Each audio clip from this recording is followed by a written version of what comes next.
읽어주는 쌤 수익쌤입니다. 오늘은 수학에 자신감을 갖게 하는 한 끝에 대해서 이야기해 보겠습니다. 3학년부터 시작해서 고학년 그리고 중학교, 고등학교 아이들까지 두루두루 써먹을 수 있는 수학의 팁입니다. 꼭 기억하시고 잊지 마시고 꼭 해보시기 바랍니다. 수학에 자신감을 갖게 하는 한 끝은 뭘까요? 바로 복습 노트입니다.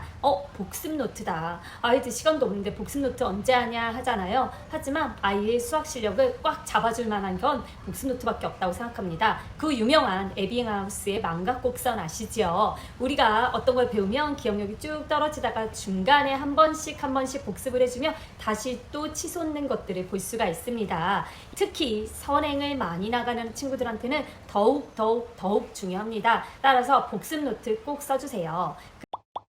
먼저 복습 데이를 정하는 게 중요한데요. 저희 집 같은 경우에는 매주 토요일이 복습 데이예요. 복습 데이에는요, 다른 수학 공부는 하지 않아요. 그 주에 했던 나의 수학 내용만 복습하게 됩니다. 그래서 어떻게 구성을 하냐? 처음에는 우리가 배운 내용에 대해서 요점 정리를 합니다. 만약에 분수의 나눗셈을 배운다면 분수의 나눗셈 방법에 대해서 요점 정리를 하는 거예요. 그런데 요점 정리는 그 내용을 그대로 적는 게 아니라 아이들 언어로 풀어서 써야 합니다. 내가 아는 대로 쓰는 거예요. 그런데 만약에 그게 너무 어려워하는 친구들은 교과서나 문제집에 요점 정리를 적어도 좋아요. 그렇게 하다 보면 아이들이 점점점 내 언어로 푸는 거에 익숙해지거든요. 그래서 교과서에 있는 내용도 적는 거 아주 좋습니다.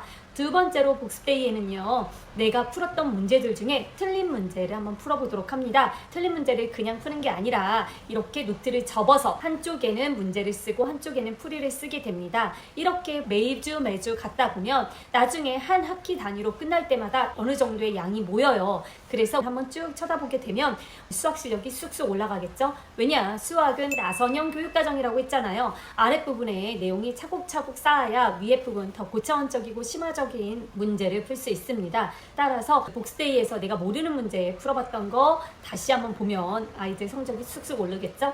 복습 노트 할 때 팁 하나는 아이와 함께 노트 사러 같이 가주세요. 요즘은 노트가 너무너무 종류가 많더라고요. 수학 노트만 해도 한 섹션을 가득 채울 만큼 많은 종류가 있어요. 판 넓이도 되게 다양하고요. 두께나 형식도 굉장히 다양해요. 아이한테 맞는 두께나 형식 이런 거 고르는 게 좋은데요. 저희 집 같은 경우에는 이 노트를 골랐습니다. 이렇게 스프링이 꼭 있어야 한다고 했어요. 제 저학년일 때는 그냥 쓰는 게 많은데요. 만약에 도형 부분이 있으면 도형 부분은 오려서 붙여야 되는 경우도 생기거든요. 그럴 때는 스프링 노트가 굉장히 유용합니다. 두께는 이 정도 두께로 채우고 싶다라고 하더라고요. 이 친구는 조금 더 선행을 많이 나가고 있는 친구인데 전체 내용을 한번 여기다 다 정리해보고 싶다고 해서 그냥 쓸 생각으로 산 노트예요. 그래서 안에를 살펴보면 이렇게 정리를 잘 되어 있는데요. 여기 보면 요점 정리했던 내용이 보이시죠? 그 다음 이쪽에는 반 접어서 문제를 쓰고 푸는 모습이 보입니다. 이렇게 해서 쌓이게 된다면